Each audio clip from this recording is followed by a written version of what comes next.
अस्सलाम वालेकुम। इस वीडियो में हम लोग देखेंगे इंसानों में जिनसी तौलीद। यहाँ आपको ज़रा याद कीजिए, में 9th के हिसाब से 3 सवाल दिए गए हैं कि कीमियाई हमआहंगी के ज़रिए कौन कौन से महरकाब इंसानी तौलीदी निज़ाम पर काबू रखते हैं। तो इसमें एस्ट्रोजन है, प्रोजेस्टेरॉन है, टेस्टोस्टेरोन है। ये जो बेनाली के गुदूद से खारिज होने वाले जो महरकाब हैं, ये तौलीदी निज़ाम को काबू में रखते हैं। कौन से महरकाब इंसानी जिस्म में बुलूगत के दौरान तब्दीलियों के ज़िम्मेदार हैं, मतलब बुलूगत के वक्त में जो तब्दीलियाँ होती हैं उसके ज़िम्मेदार कौन से महरकाब हैं। तो यही है, मर्दों में टेस्टोस्टेरोन है और औरतों में जो है वो एस्ट्रोजन है, प्रोजेस्टेरॉन है। ठीक है। शादी के लिए लड़कियों की कम से कम 18 साल और लड़कों की उम्र 21 साल मुकर्रर की गई है। ऐसा कानून क्यों बनाया गया है? क्योंकि वो जिनसी और ज़हनी तौर पर इस उम्र पर आकर पुख्तगी हासिल होती है, इसलिए ऐसा कानून बनाया गया है। चलिए, आपने तवारीस और तग़य्युर सबक में आप मुताला कर चुके हैं कि मर्दों में XY जिनसी क्रोमोसोम और औरतों में XX जिनसी क्रोमोसोम होते हैं। देखो, आपने को पता है कि 44 क्रोमोसोम होते हैं। ठीक है, हम लोग ने इससे पहले वाले पार्ट में भी देख चुके हैं। तो 22 जो होते हैं ना, इसमें वो जिस्मी क्रोमोसोम की जोड़ियां होती है और एक जो होती है 23वीं जोड़ी जो है वो जिनसी क्रोमोसोम की जोड़ी होती है। यानी और मर्दों के पास X और Y दोनों किस्म के क्रोमोसोम्स होते हैं और औरतों के पास बैस खली में सिर्फ जो है X क्रोमोसोम होते हैं। तो ये क्या होता है, इसकी वजह से जो मर्द होगा वो मर्द के जो जिनसी क्रोमोसोम होंगे वो X भी मिल सकता है और Y भी मिल सकता है, लेकिन औरतों से सिर्फ X ही क्रोमोसोम मिल सकता है। ठीक है, यानी X क्रोमोसोम सिर्फ मर्दों की जिन्स का सबब बनता है, जबकि Y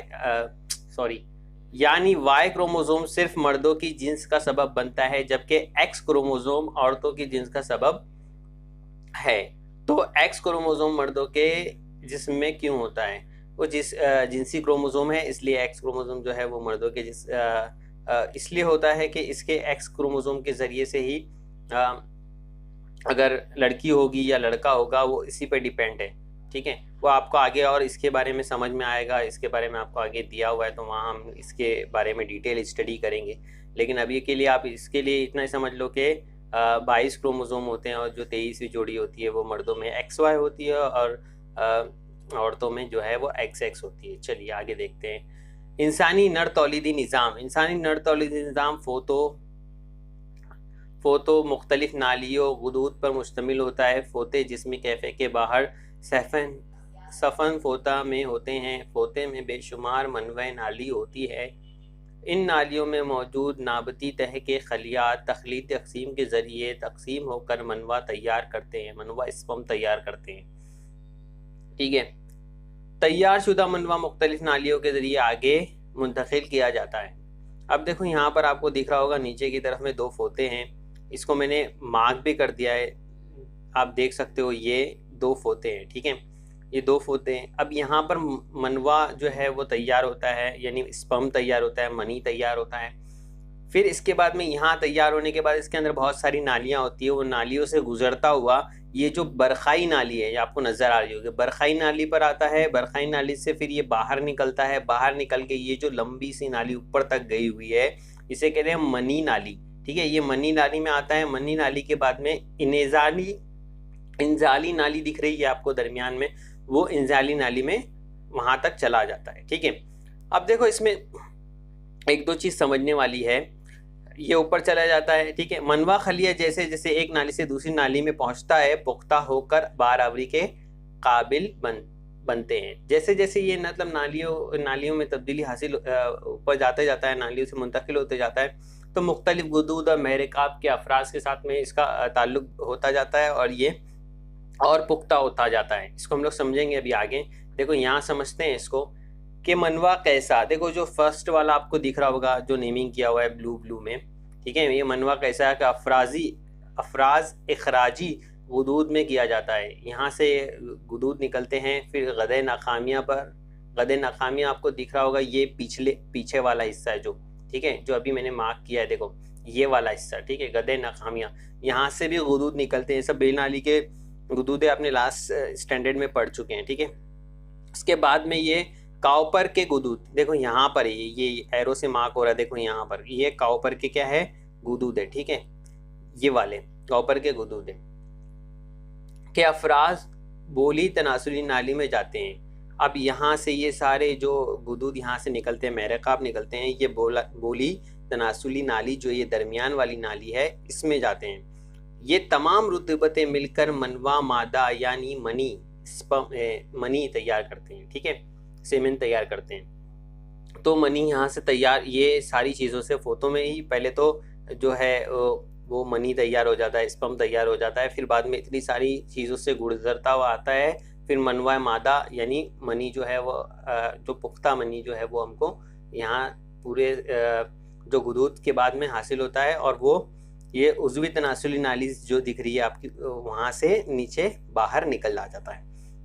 देखो ये तमाम रुतबतें मिलकर मनवा मादा यानी मनी तैयार करते हैं जो उज़वी तनासुल के ज़रिए बाहर खारिज किया जाता है। इंसानी नर तौलीदी निज़ाम में बोली तनासुली नाली, ये बोली तनासुली नाली मतलब ये जो आप देखोगे यहाँ पर बोली तनासुली नाली बीच वाली दरमियान वाली, ठीक है, इसको मैं मार्क कर देता हूँ, यहाँ देखो बोली तनासुली नाली ये वाली, ठीक है, और उसके बाद में कैसा फोता और तनासुली उज़्वे तनासुल, और पहले हमने गदे नखामियाँ देख चुके हैं। ये चार चीज़ जो है वो सिंगल सिंगल होती है, एक एक ही होती है। इसके अलावा बाकी सारी चीज़ें दो दो होती है, जैसे दो फोते हैं, दो मनी नाली है, ठीक है, दो, फिर उसके बाद में मनवा कैसा जो है, मनवी कैसा जो है वो भी दो है, ठीक है, इंजाली नाली जो है वो भी दो है, सारी चीज़ें दो दो है, जोड़ियों में होती है, लेकिन ये चार चीज़ें उज़्वी तनासुल, कैसा फोता, बोली तनासुली नाली और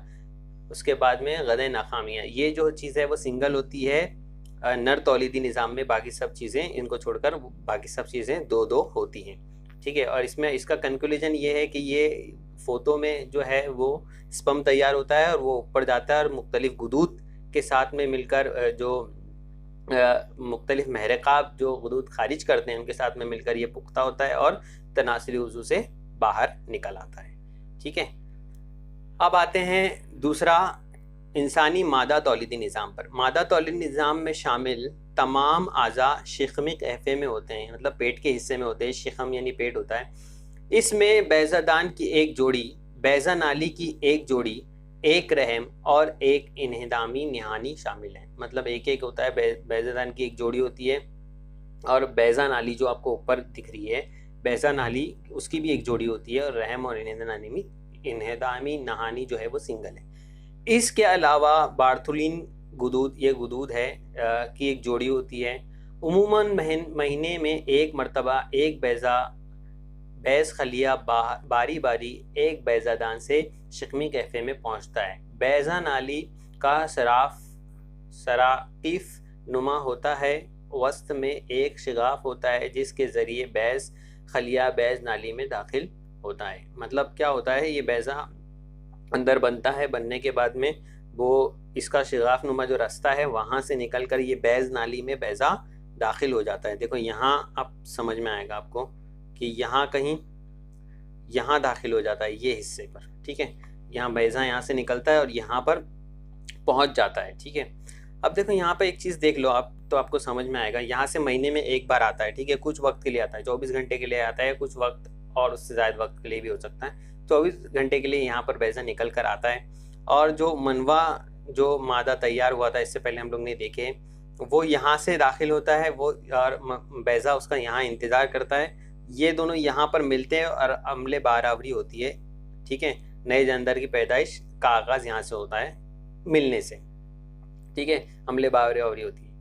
अगर इन केस यहाँ पर अगर मनवा नहीं आता तो ये जो बैज़ा है वो कुछ देर इंतज़ार करने के बाद में बैज़ा नाली की सतह पर रेशे होते हैं जो बैज़ खलिए को रहम की जानिब ढकेल देते हैं। फिर अगर यहाँ पर नहीं आता है मनवा तो क्या होता है, ये बैज़ नाली की रहम की तरफ ये निकल आता है और यहाँ पर कुछ ब्लड्स वगैरह आते हैं और उसके साथ में ये बाहर खारिज हो जाता है बैज़ा। इसके बारे में हम लोग आगे स्टडी करेंगे। यहाँ से जो बैज़ा है वो निकल आ जाता है, खारिज हो जाता है, ज़ाया हो जाता है ब्लड्स के साथ में, ठीक है। चलिए आगे देखते हैं इसको।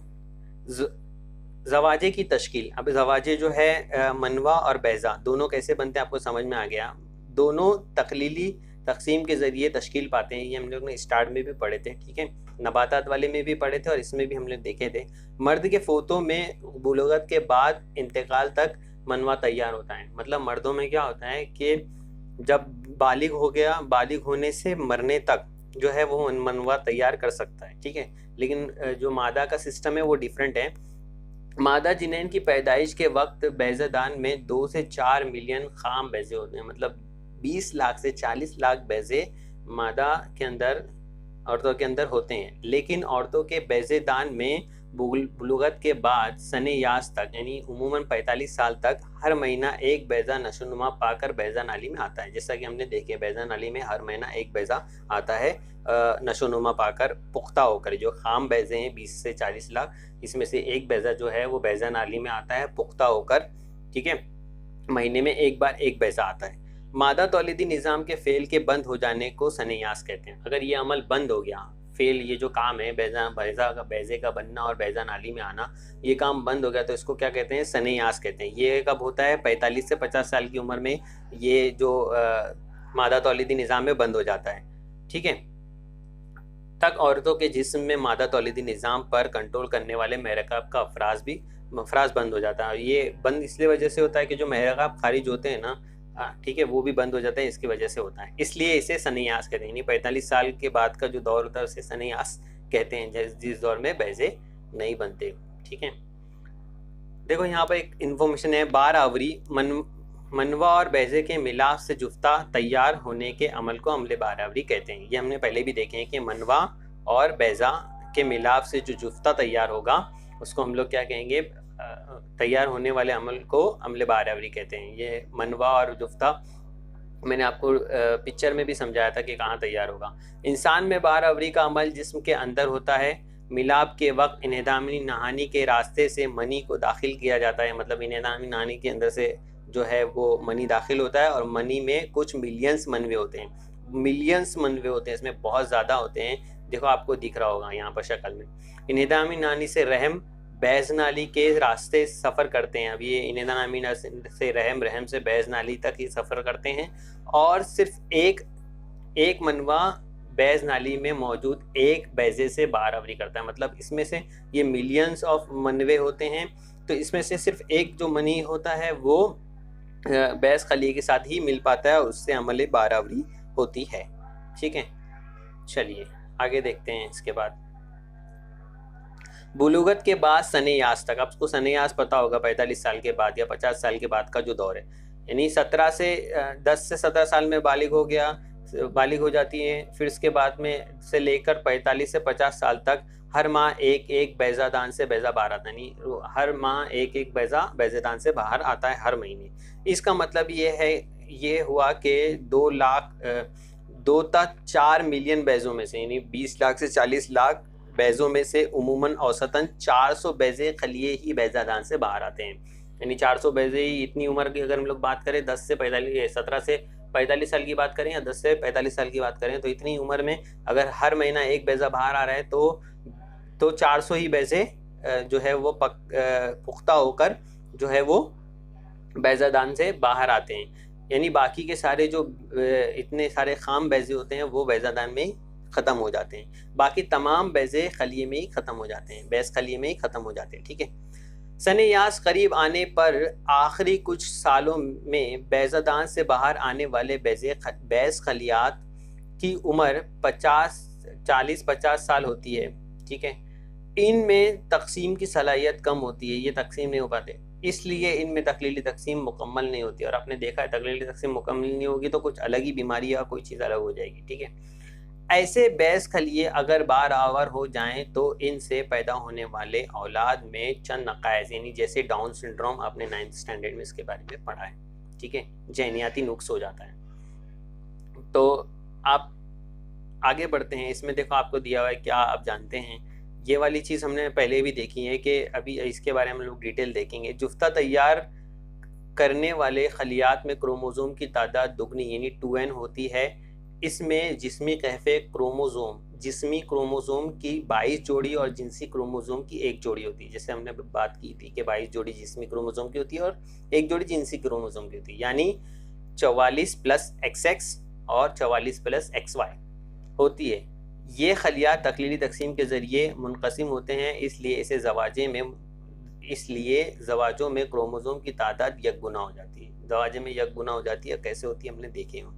ठीक है, 22 प्लस X या Y 22 प्लस Y रहती है। दोनों किस्म के मनवे में 22 प्लस X या 22 प्लस Y तैयार होते हैं, जबकि बैस खलिए में 22 प्लस X एक ही किस्म का मनवा तैयार होता है। मतलब औरतों में सिर्फ 22 प्लस X तैयार होता है और मर्दों में जो है 22 प्लस Y और 22 प्लस X भी तैयार होता है। ठीक है, मनवा और बैज़ा खलिया तकलीली तकसीम के ज़रिए ही तैयार होते हैं। फोतो से खारिज होने से पहले ही मनवे में खलवी तकसीम का अमल मुकम्मल हो जाता है। यानी मर्दों में क्या होता है, फोतो में से जब मनवा खारिज होने से पहले ही वहाँ पर तकलीली तकसीम हो जाता है, यानी एक एन में यक गुना में वो चेंज हो जाता है, तकलीली तकसीम हो जाती है। लेकिन बैज़ खलिए में तकलीली तकसीम का अमल बैज़ादान से बाहर आने के बाद बैज़ नाली में अमल बावरी के वक्त होता है। यानी जब अमल बावरी होती है, यानी मनवा और बैज़े में जब अमल बावरी होती है बैज़ नाली में, उस वक्त में यहाँ पर बैज़ नाली में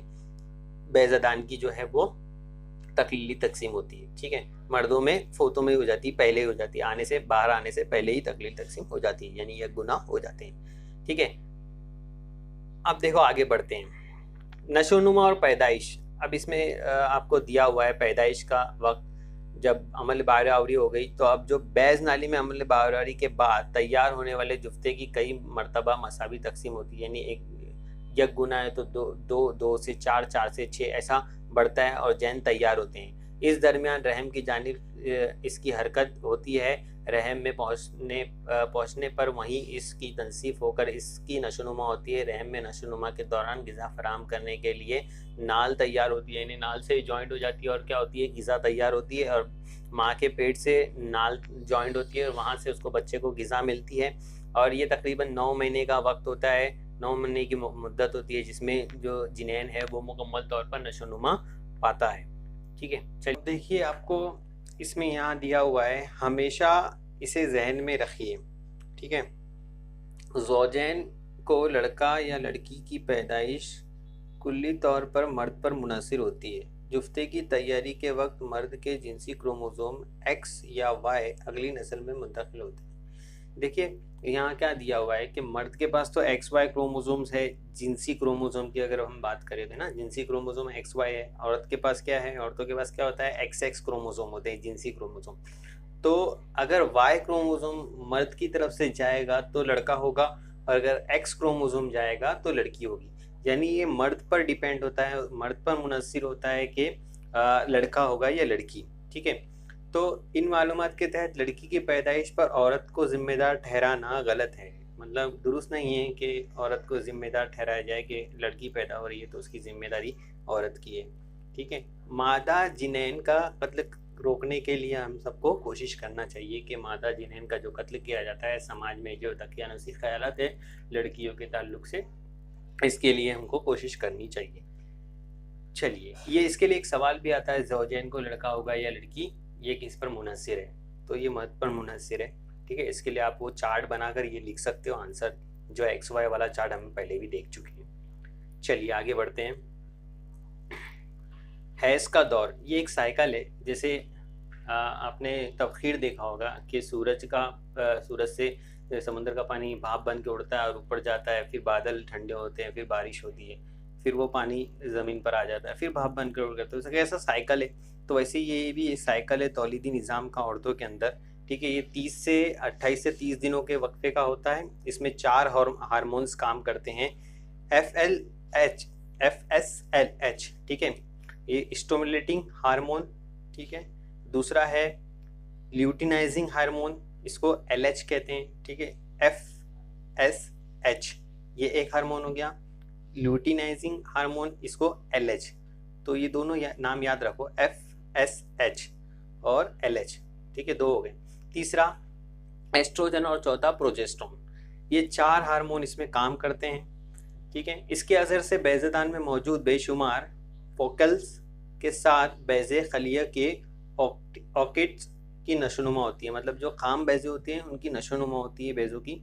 हाँ, इसको ऑर्किड्स कहते हैं, इनकी नशोनुमा होती है और नशोनुमा होने के बाद में वो ये हार्मोन जो FSH है, इसके ज़रिए स्टिमुलेटिंग हार्मोन है, इसके ज़रिए इसकी नशोनुमा होती है, ठीक है। और इसको एस्ट्रोजन नामी हार्मोन खारिज करता है। एस्ट्रोजन के असर से रहम की अंदरूनी सतह की नशोनुमा पहली माहवारी के वक्त और माहवारी के दोहराए जाने के बाद के वक्त होती है, ठीक है। इसको हम लोग तस्वीर के ज़रिए भी समझेंगे, लेकिन आप देखो यहाँ पर पहली लाइन में फिर से पढ़ लेता हूँ ताकि आपको समझ में आए। नौजवानी की हालत के बाद औरतों की तौलीदी निज़ाम में कुछ तब्दीलियाँ शुरू होती है और ये तब्दीलियाँ हर 28 से 30 दिनों के वक्फे से अपने आप को दोहराती रहती है। इस अयादे से होने वाली तब्दीली को हैज़ का दौर कहते हैं। मतलब 28 से 30 दिनों पे जो बार बार दोहराई जाएगी तब्दीली, इसको हम लोग हैज़ का दौर कहेंगे। ये इसकी एक तारीफ होगी सिंपल सी, ठीक है। इसमें 4 हार्मोन का करते हैं, चारों हार्मोन के आपको मैंने नाम बता दिया। इसको आप तस्वीर के जरिए हम देख लेते हैं, हम लोग देख लेते हैं तो समझ में आ जाएगा, ठीक है। चलिए तस्वीर देखिए इसकी, आपको समझ आएगी। यहाँ देखो, सबसे पहले आप टॉप में देखो जो गदे नखामियाँ दिख रहा है, ठीक है। गदे नखामियाँ क्या है, आपने देखोगे दिमाग से बेनाली के गुदूद से गदे नखामियाँ से, वहाँ से ये इसकी शुरुआत होती है। यहाँ से हार्मोन्स खारिज होते हैं, मतलब महरकाब खारिज होते हैं। इसमें FSL दिख रहा है आपको, FSH, ठीक है। FSH पहला ये हार्मोन है जिसको अपन हम लोग क्या कहते हैं, स्टिमुलेटिंग हार्मोन्स, ठीक है। तो फोकल स्टिमुलेटिंग हार्मोन, ठीक है, ये कहते हैं। इसका काम क्या रहता है, ये जो खाम बैजा है जिसको ऑक्टिकस कहते हैं, इसको पुख्ता करने का काम इसका होता है, ठीक है। एरो के जरिए से मार्क करके वहाँ पर दिया हुआ है। अब दूसरा हार्मोन कौन सा है गदे नखामिया में, LH स्टिमुलेटिंग हार्मोन। इसका काम होता है कि वो जो पुख्ता हो गया है बैजा उसको तोड़कर वो बाहर निकले, यानी बैजा बन जाए, ठीक है, बैजा बन जाता है। अब देखो यहाँ पर नीचे आपको तस्वीर में दिख रहा होगा 4 दौर है, इसके 4 दौर थे। माह दौर, रहम की अंदरूनी सतह की दोबारा तश्कील का वक्फा, तश्कील बैजा का वक्फा और रहम की अंदरूनी सतह में गुदूद के महरकाब के अफराज का वक्फा। ये 4 जो दौर है, इनमें ये पूरा माहवारी का जो है वो सिस्टम पूरा होता है। अब देखो सबसे माहवारी के दौरान बैजे में होने वाली तब्दीली जो ऊपर दी हुई है, बैजे में क्या क्या होती है, पहले खाम बैजा होता है, फिर वो ऊपर से FSH हार्मोन मिलता है, मिलने की वजह से वो पुख्ता होता है। पुख्ता होने के बाद में देखो उसके साथ में वो पुख्ता हो जाता है ना जब, तो एस्ट्रोजन महरकाब खारिज करता है जो रहम की सतह को के अंदर देखो क्या करता है, रहम की अंदरूनी सतह की दोबारा तश्कील का वक्फा। वो एस्ट्रोजन क्या करता है, रहम की अंदरूनी सतह की दोबारा तश्कील करता है। वो एरो के जरिए से आपको दिखा रहा है 5 दिन से 13 दिन के बीच में एस्ट्रोजन वहाँ पर मिल रहा है रहम की अंदरूनी सतह को, तो उससे उसकी तश्कील हो रही है, ठीक है। फिर ये फट जाता है, फूट जाता है। फूटने के लिए कौन सा हार्मोन जिम्मेदार है इसमें, LH, ठीक है। लेस्टिंग जो LH हार्मोन है वो हार्मोन के ज़रिए से फूट जाता है और फूटने के बाद में बैजा जो है वो 14वें दिन देखो फूट गया, ठीक है। और यहाँ पर क्या हो रहा है, फिर इसके बाद में ये जो बचा हुआ है तश्कील बैजा जो यहाँ पर लिखा हुआ है, जो बचा हुआ हिस्सा है वो जिस्म असगर में कन्वर्ट हो जाता है वहाँ से LH के साथ में मिलके। अब ये जिस्म असगर जो है ये एस्ट्रोजन और प्रोजेस्ट्रॉन और एस्ट्रोजन 2 महरकाब खारिज करता है, जिसकी वजह से रहम की अंदरूनी सतह के में गुदूद के महरकाब के अफराज का वक्फा। यहाँ पर है ना ये गुदूद खारिज होते हैं एस्ट्रोजन और प्रोजेस्ट्रॉन, जिसकी वजह से इसकी मजबूती आती है और यहाँ पर बैजा भी आ जाता है, ठीक है। अब यहाँ पर अगर मनवा आए यानी मनी आए, स्पर्म आए, तो स्पर्म के साथ ये बैजा मिल जाएगा और नया जानदार पैदा हो जाएगा। लेकिन नहीं आएगा, अगर नहीं आता है तो क्या होता है, ये एस्ट्रोजन और प्रोजेस्ट्रॉन जो है ये आना यहाँ पर खारिज होना बंद हो जाते हैं। ये जो यहाँ पर इस वक्फे में हो रहा है 16 से 27 के वक्फे में हो जा रहा है, ये एस्ट्रोजन और प्रोजेस्ट्रॉन क्या होगा यहाँ पर खारिज होना बंद हो जाएंगे, ठीक है। बंद हो जाएंगे तो क्या होगा, जिसमें असगर जो है वो चेंज हो जाएगा, वो कन्वर्ट हो जाएगा। जब ये महरकाब खारिज नहीं होंगे तो जिसमें अबीज में कन्वर्ट हो जाएगा, ठीक है, अबीज में कन्वर्ट हो जाएगा। और ये कन्वर्ट होने की वजह से क्या होगा, हैज़, नया हैज़ चालू होगा, हैज़ शुरू होगा, नए हैज़ की इब्तिदा होगी और मतलब एक से फिर हैज़ की इब्तिदा होगी। इसमें क्या होगा, माहवारी का वफ़ा होगा 4 से 5 दिन का। इसमें सियाल खून के साथ में ये जो जिसमें बैज़ है ये इन्हेनामी निहानी से बाहर खारिज हो जाएगा, ठीक है। इसको हमने डिटेल में समझ लिए हैं क्या होता है। यहाँ एक बार इसको हम लोग रीड कर लेते हैं। बैस खलिया अगर 24 घंटे के अंदर 12 ओवर नहीं हुआ तो जिस्म असगर गैर फाल हो जाता है, यानी जिस्म असगर जो हमने देखे हैं वो गैर फाल हो जाता है, वो जिस्म अबीज में तब्दील हो जाता है, जिसकी वजह से एस्ट्रोजन और प्रोजेस्टेरोन दोनों मेरे ख्वाब खारिज होना बंद हो जाते हैं। नतीजे में बैज़दान की अंदरूनी सतह तनज़्ज़ुल पजीर होने लगती है, तब अंदरूनी सतह की नसीज और गैर फाल बैस खलिए इंदानमी नहाने के ज़रिए बाहर खारिज हो जाते हैं। इसके साथ ही बहुत ज़्यादा खून, सियाल खून, और जो उमूमन 5 दिन तक जारी रहता है, इसी को माहवारी कहते हैं। मतलब वापस से देख लेते हैं एक बार हम लोग। ये देखो लास्ट वाला जो पार्ट हुआ है ना, ये जिसमें असगर वाला, यहाँ पर अगर बैजा आया और माहवार यहाँ पर मिला नहीं, मनवे के साथ में मिलाप नहीं हुआ, मिलाप नहीं हुआ तो क्या होगा, यहाँ से ये बैजा जो है वो गैर फाल हो जाएगा, और ये जो जिस्म असगर है वो उसमें से ये जो महरक़ाब खारिज हो रहे थे, एस्ट्रोजन प्रोजेस्टेरोन, ये खारिज होना बंद हो जाएंगे, और ये जिसमें अबीज में तब्दील हो जाएगा। ये तब्दील होने के बाद क्या होगा, ये निदामी नहानी से के ज़रिए से बाहर निकल जाएगा, जो 28वें और एक दो दिन पे आपको दिख रहा है लास्ट वाले पार्ट में। ठीक है, यहाँ से ये खारिज होकर निकल जाएगा, ये यहाँ पर तो इसी पूरे ये दौर को हम लोग क्या कहेंगे, ये जो खून, सियाल खून और ये जो चीज़ें निकलेगी बाहर, खारिज हो जाएगी निदामी नहानी से, इसे हम लोग क्या कहेंगे, ये 5 दिनों का दौर होगा, इसी को हम माहवारी कहते हैं। जिस वक्त तक बैस खलिए की बारावरी नहीं होती, इस वक्त तक हर महीना माहवारी का अयादा होता रहता, मतलब हर महीना ये चलता रहेगा सिस्टम, जब तक के बारावरी यानी मनवा यानी स्पर्म और बैजा मिल ना जाए, जब तक ये हर महीना ये रिपीटेशन चलती रहती है। जिनेन की तनसीफ होकर नौमौलूद की पैदाइश, और अगर जिनेन मिल गए और नौमौलूद की पैदाइश और शीरखूर की मुद्दत तक माहवारी बंद रहती है, मतलब बच्चा दूध पिएगा उस वक्त में भी माहवारी बंद रहेगी, और पैदाइश के वक्त में 9 महीने के टाइम पे भी जो है वो बंद रहेगी। ठीक है, माहवारी एक फितरी अमल है, इसमें 4-5 दिन तक है जारी होने की वजह से औरत दर्द व तकलीफ से दो चार रहती है, इसी वजह से सियाल खून की वजह से कमज़ोरी भी हो सकती है, कमज़ोरी महसूस करती है। इस मुद्दत में इसे इन्फेक्शन का भी खतरा रहता है। इन तमाम असबाब की वजह से इन दिनों मखसूस ज़ाती सफाई के साथ साथ आराम की भी ज़रूरत है। हमने ये पूरा इसको डिटेल में स्टडी कर लिया है इसके तौर को, और तौलीदी इंसानी तौलीदी निज़ाम को भी और इस सिस्टम को भी। होप आपको इंशाल्लाह आपको समझ में आ गया होगा। इसमें सबसे पहले है आपका जो टॉपिक है तौलीद और जदीद टेक्नोलॉजी, इसी के ऊपर ये वीडियो है।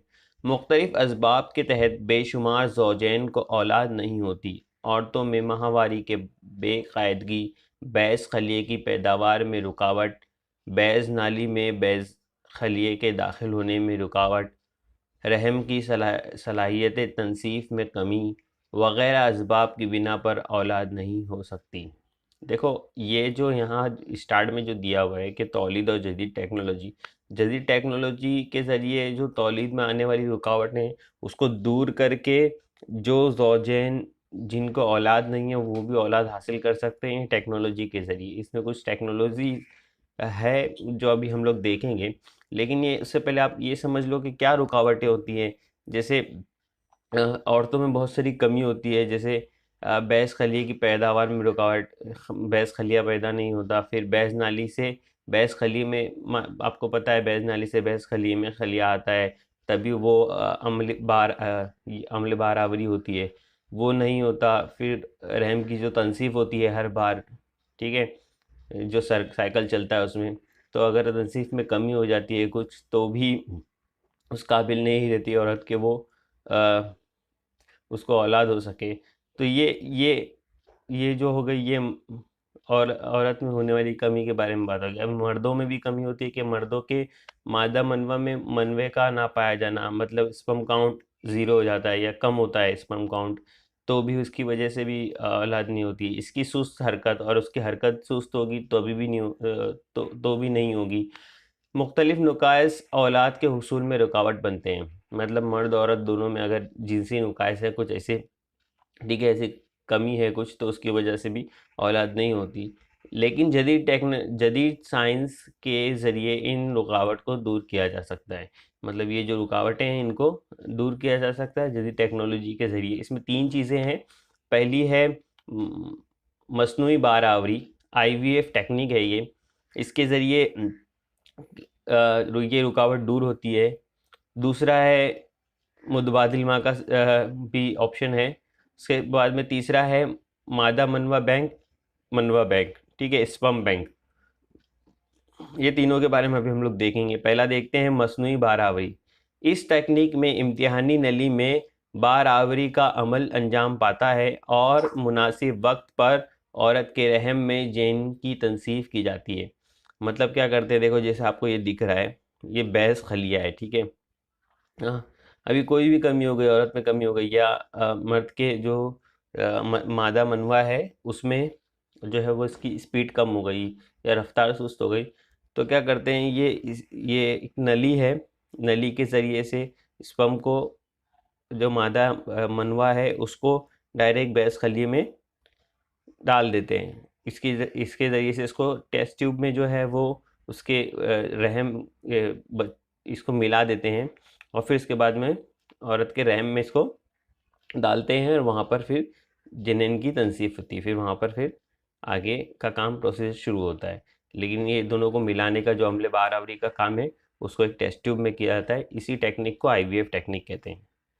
देखें, मनवे की कम तादाद, बैस खलिए का बैज नाली में दाखिल होने में रुकावट होना, यानी बैस खलिया जो है वो बैज नाली में नहीं आ रहा है, ठीक है, एक ये रुकावट हो गई। और फिर बाद में मनवे की कमी है, दूसरी ये रुकावट, यानी आदमी के अंदर या औरतों के अंदर, मर्द के अंदर या औरत के अंदर, दोनों के अंदर कोई कमी रहेगी तो ये टेस्ट ट्यूब का सहारा लेकर आईवीएफ टेक्निक के ज़रिए औलाद ना होने के असबाब हो तो आईवीएफ टेक्निक के इस्तेमाल करके औलाद हासिल की जा सकती है।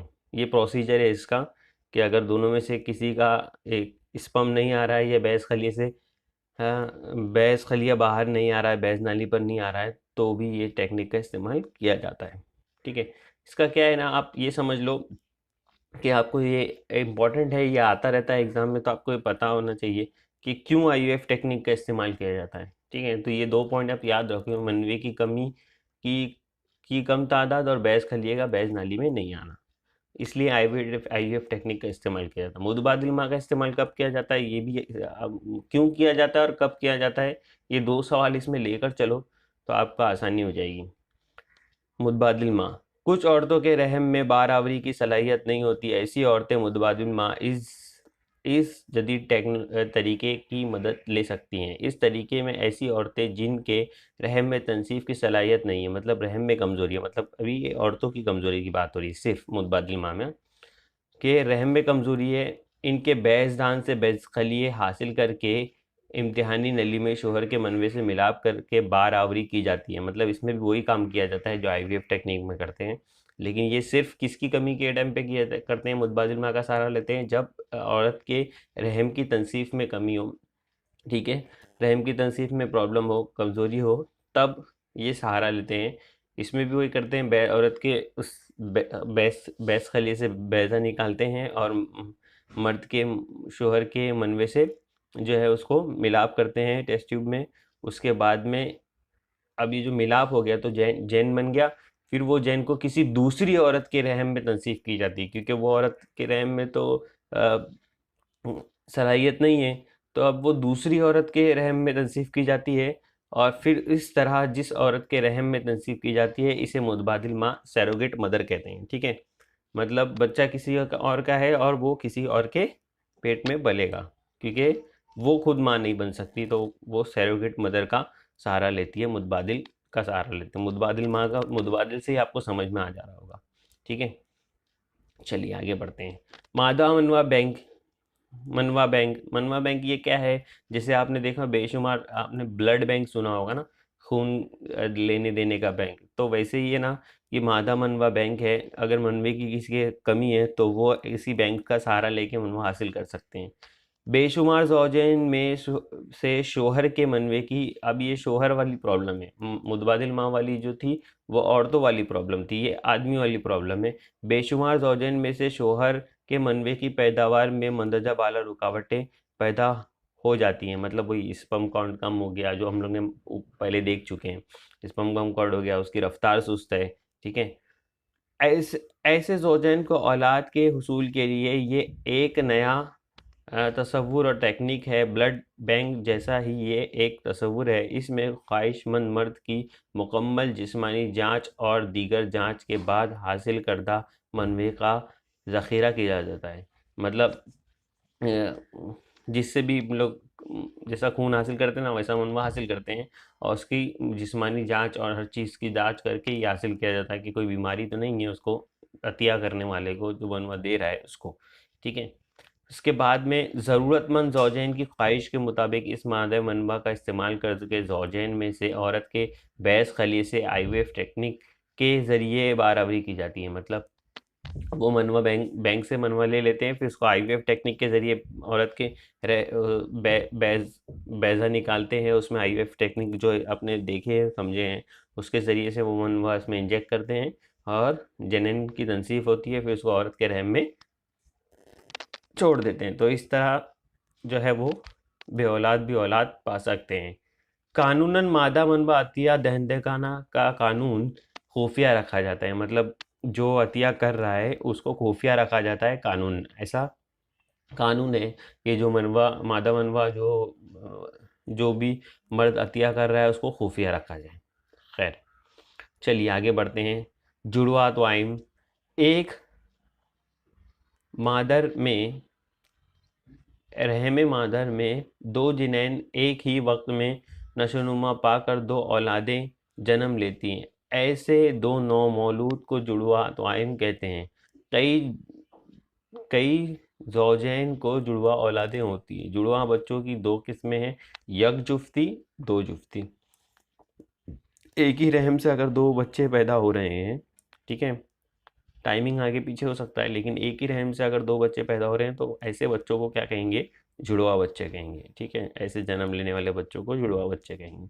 इसकी दो किस्में हैं, यक जुफ्ती और दो जुफ्ती। यक जुफ्ती मतलब एक ही जुफ्ता होगा, अमल बारहवीं होगी मनवा और जो बैज़ा मिलेगा, फिर वो जुफ्ता बनेगा ना। तो जुफ्ता जो एक ही जुफ्ता होगा, लेकिन वो जुफ्ते के बाद में तकसीम हो जाएगी और उससे दो औलाद बनेंगी। और दो जुफ्ती मतलब कि दो स्पम्प और दो बैज़े मिलेंगे। ठीक है, दो स्पम्प और दो बैज़े मिलेंगे तो उसको दो जुफ्ती बोलेंगे। एक ही स्पम्प और एक ही बैज़ा मिलेगा, फिर बाद में उसकी तकसीम हो जाएंगी, उसको यक जुफ्ती बोलेंगे। ये दोनों यक जुफ्ती और दो जुफ्ती में फ़र्क है, इसको आगे भी देखेंगे हम लोग। पहले यक जुफ्ती के बारे में देख लेते हैं। जुड़वा यक जुफ्ती औलादे एक ही जुफ्ते से नशोनुमा पाती हैं, जिनके नशोनुमा के बिल्कुल इब्तदाई मरहले में जुफ्ता तैयार होने के 8 दिन के अंदर इस खलिए की अचानक दो ग्रुप में तकसीम हो जाती है। मतलब 8 दिन के अंदर जो वो जुफ्ता तैयार होने के बाद क्या होती है, अचानक तकसीम हो जाती है, उससे दो जुड़वा बच्चे जन्म लेते हैं। दोनों अलहदा अलहदा जैन के तौर पर नशोनुमा पाते हैं। मतलब अलहदा अलहदा जैन, अलग अलग बच्चे जैन पैदा होते हैं, बच्चे बच्चे अलहदा अलहदा होते हैं। यक जुफ्ती त्वाइम के तौर पर जन्म लेते हैं। ऐसी औलादें जैनियाती तौर पर एक दूसरे के हूबहू होती हैं, इसलिए इसे मुशाबा नज़र आती हैं। मतलब ये ऐसी औलादें ना ज़्यादातर हमेशा क्या होता है, मुशाबा नज़र आती हैं एक दूसरे की। ठीक है, इनकी जिन्स में मुशाबत होती है, यानी दोनों या तो लड़की या तो लड़के या तो लड़की। यानी क्या होगा, एक ही जुफ्ते से यक जुफ्ती अगर औलादें जन्म ले रही हैं तो उनकी ज़्यादा शक्लें भी मिलेगी, सारी चीज़ें मिलेगी, और वो दोनों लड़के रहेंगे या दोनों लड़की रहेंगे यक जुफ्ती में। ठीक है, ये पॉइंट इंपॉर्टेंट है, याद रखिए कि दोनों लड़के रहेंगे या दोनों लड़की रहेंगी यक जुफ्ती में। अब देखो, यक जुफ्ती जुड़वा में जुफ्ते की तकसीम अगर इसके तैयार होने के 8 दिन बाद हो तो मुश्तरका तवाइम औलाद पैदा हो सकती है। देखो, मुश्तरका तवाइम औलाद क्या है, जुड़वा बच्चे 8 दिन के अंदर हो जाती है ना। तो यक जुफ्ती से अगर एक ही जुफ्ता है, उसकी 8 दिन के पहले तकसीम हो गई और दो औलादें अलग अलग जिन्हें जो है वो परवरिश पाए और दो बच्चे हो गए, या तो लड़के दो या तो दो लड़की। लेकिन 8 दिन के बाद अगर यक जुफ्ती में ऐसा हुआ तो दो जॉइंट बच्चे पैदा होते हैं। मतलब वो बच्चे जॉइंट रहते हैं, जिस्म का कोई हिस्सा जो है वो आज़ा जो है वो मुश्तरिक होते हैं, जैसे हाथ हाथ जॉइंट है, पैर पैर जॉइंट है, कमर का हिस्सा जॉइंट है। ठीक है, ऐसे जुड़े हुए बच्चे पैदा हो जाते हैं। ठीक है, मुश्तरका तवाइम उसे कहेंगे। चलिए आगे बढ़ते हैं। हादसाती तौर पर औरत के बैज़ेदान से 2 बैज़े खलिए एक ही वक्त में बाहर आते हैं। अब 2 बैज़ खलिए एक साथ बाहर आ गए और 2 अलग-अलग मनवे से मिलाप करके अम्ल इसमें बार आवरी के 2 जुफ्ते ज़ायकोट तैयार होते हैं। मतलब 2 बैज़ खलिए भी आए और 2 स्पर्म भी इसके साथ में मिल गए और उसके बाद में क्या हो गया, 2 ज़ायकोट बन गया। 2 ज़ायकोट बन गया तो इन दोनों जुफ्तों से 2 जिनेन बनते हैं। रहम में दोनों की तनसीफ होती है और मुकम्मल तौर पर नशोनुमा पाकने के बाद 2 जुफ्ता जुड़वा औलादें पैदा होती हैं। ऐसी औलादें औलादें की जिननी खसूसियात मुख्तलिफ होती है। देखो अब इसमें जिननी खसूसियात मुख्तलिफ होती है, मतलब उन लोग का सोच समझ चलना फिरना उठना बैठना जो भी खसूसियात होगी आगे सलाहियत वो भी मुख्तलिफ होगी। उसकी वजह ये है कि वो दोनों अलग अलग बैज़े और अलग अलग जो है वो स्पर्म से लोग बने हैं। ठीक है, मिलाप से अम्ल बारह भी हुई है अलग अलग, एक ही में नहीं हुआ है। तो ये जीनियाती खसूसियात यकसा या मुख्तलिफ हो सकती है। हो सकता है लड़के लड़के हो जाए, लड़की लड़की हो जाए, और लड़का लड़की भी हो सकते हैं, और मतलब एक लड़का और एक लड़की ऐसे भी जुड़वा हो सकते हैं। ठीक है, चलिए आगे जाते हैं, चलिए आगे चलते हैं। इसके बाद जिनसी सेहत। जिनसी सेहत का ये इजी टॉपिक है बहुत। इंसान की जिस्मानी जहनी और समाजी बाकायदगी को वो सेहत को सेहत और तंदुरुस्ती कहते हैं। ठीक है, इंसानी की जिस्मानी जहनी और समाजी बाकायदगी को सेहत और तंदुरुस्ती कहेंगे। दोनों इंसान जिस्मानी तौर पर जहनी तौर पर समाजी तौर पर अगर ठीक ठाक है उसको बोलेंगे कि ये तंदुरुस्त और सेहतमंद है। मुख्तलिफ समाजी रस्म व रिवाज रिवायतें लाइल्मी और दीगर वजूहात की वजह से हमारे मुल्क में जिनसी सेहत के ताल्लुक से बेदारी नज़र नहीं आती। खुसूसन औरतों में जिनसी सेहत की ताल्लुक से बेहिसी दिखाई देती है।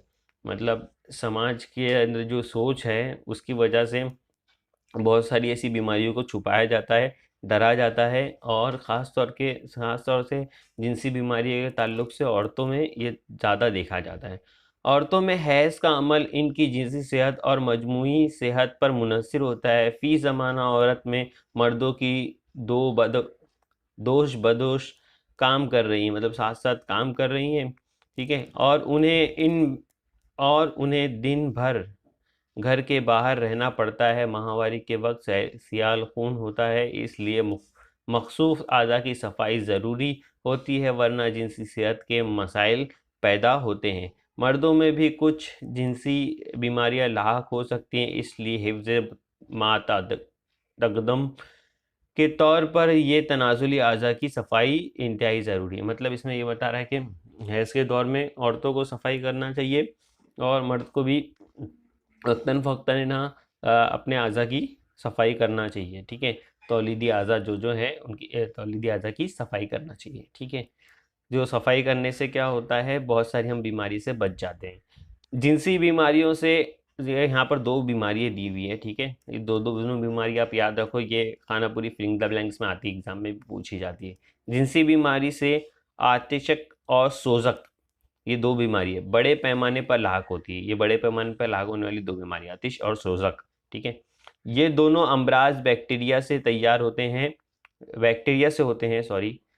जिनसी आज़ा के अलावा जिस्म के दीगर आज़ा पर धब्बे नज़र आते हैं, मतलब वाइट वाइट धब्बे या कैसे भी धब्बे नज़र आएंगे जिस्म के आज़ा पर। ऐसी बीमारी में मोहल्ला मोहल्ला मुहासे आना, बुखार आना, जोड़ों में सूजन, बालों का झड़ना आतिश की बीमारी की अलामत है। मतलब मुहासे आ जाना, दाने आ जाना, धब्बे आ जाना, बुखार सूजन वगैरह आना, यह आतिश की बीमारी की अलामत है। सोजक बीमारी में पेशाब में दर्द जलन होना, उज़्व तनासुल और इन्हिदामी नहानी से पीप खारिज होना, मतलब जो तौलीदी आ जाए उससे पीप वगैरह खारिज होना, दर्द होना और पेशाब वगैरह में जलन होना। ठीक है, और सूजन हो जाना जैसी अलामतें ज़ाहिर होती है। ये सब अलामतें स्वाज़क की है। तो ये 2 बीमारी के बारे में आपको दिया हुआ है, आतिश और स्वाज़क। ठीक है, 2 बीमारी के बारे में दिया, दोनों की अलामतें दी हैं कि क्या क्या आपको अलामतें इसमें नज़र आएगी।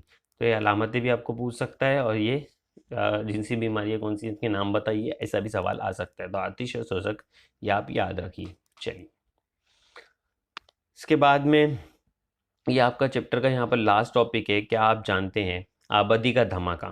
देखो 2011 की मरदूशुमारी के मुताबिक 1 अरब 21 करोड़ जो है हिंदुस्तान की आबादी है, जो आपको लास्ट में यहाँ दिख रहा है। ठीक है, इसको हम लोग पढ़ लेते हैं। बेहद मुख्तसर से अरसे में बड़े पैमाने पर आबादी में इजाफा आबादी का धमाका कहलाता है। मुंसलिक खाके का मुताला करें तो आपको मालूम होगा कि हिंदुस्तान में की आबादी में कितनी तेज़ी से इजाफा हो रहा है। इन हालात की वजह से बेरोज़गारी में इजाफा, फ़ीकस पैदावार और कर्ज़, कुदरती वसाइल पर तनाव जैसे बेशुमार मसाइल का सामना करना पड़ रहा है। इन मसाइल का एक ही हल है, आबादी पर काबू। इसलिए ख़ानदानी मनसूबाबंदी ज़रूरी है। आजकल एक ही बच्चे के पैदाइश और इसकी बेहतर परवरिश का रवैया कई ज़ौजैन में नज़र आता है। पहले देखो ये क्या था, यहाँ आप स्टार्ट में देखो यहाँ पर, तो पहले आबादी कम थी। अगर 1991 में देखो आप, तो 84 करोड़ थी आबादी। ठीक है, उसके बाद में अगर 10 साल बाद देखें 2001 में, तो 1 अरब हो गई। यानी काफ़ी ज़्यादा बड़ा उछाल नज़र आया है यहाँ पर। फिर उसके बाद में 21 करोड़ का वापस बाद में 10 साल में वापस उछाल नज़र आया है। तो ये 30 सालों के आधे में बहुत तेज़ी से आबादी बढ़ी है। और ये 30 साल से इस गवर्नमेंट जो है वो कैंपेन चला रही है, हम दो हमारे दो। पहले ये चलता था, अब एक हो गया है कि हम एक हमारा एक। ठीक है, एक ही बच्चे को, यहाँ पर लास्ट में भी लिखा हुआ है कि आजकल एक ही बच्चे की पैदाइश और इसकी बेहतर परवरिश का रवैया कई जौजन में नज़र आता है। ठीक है, इसको ही प्रमोट करना है, एक औलाद एक बच्चा एक परवरिश। देखो आबादी जो है कई देशों के लिए फ़ायदेमंद भी है और कई देशों के लिए नुकसानदायक भी है। जहाँ पर लोग कम हैं वहाँ पर उनको काम के लिए मैन पावर की ज़रूरत है, वहाँ पर दुनिया में आबादी की ज़रूरत है। और कहीं कहीं जगह पर इतनी आबादी है कि वो आबादी से वो परेशान है, उनके वसाइल कम पड़ जाते हैं। ठीक है, तो आबादी पूरी दुनिया के लिए मसला नहीं है, लेकिन हमारे लिए हिंदुस्तान के लिए मसला है कि आबादी यहाँ ज़्यादा है, जिसकी वजह से कर्ज़, कुदरती वसाइल में तनाव पड़ता है और फ़ीकस आबादी, पैदावार, रोज़गार में जो है वो इतनी रोज़गार नहीं मिल पाता। ये सारे मसाइल आबादी के धमाके की वजह से हो रहे हैं। इसलिए गवर्नमेंट भी ये प्रमोट करती है कि एक बच्चा एक औलाद। ठीक है, आपकी किताब में भी ये दिया है, आपको एग्ज़ाम में भी यही लिखना है। चलिए, ये सबक हमारा ख़त्म होता है। अभी तक आपने हमारे चैनल को सब्सक्राइब नहीं किया है तो सब्सक्राइब कर लीजिए और साथ में बेल आइकन भी प्रेस कर लीजिए, ताकि आने वाले नए नए वीडियोस की नोटिफिकेशन आपको मिलते रहे। चलिए, अल्लाह हाफिज़।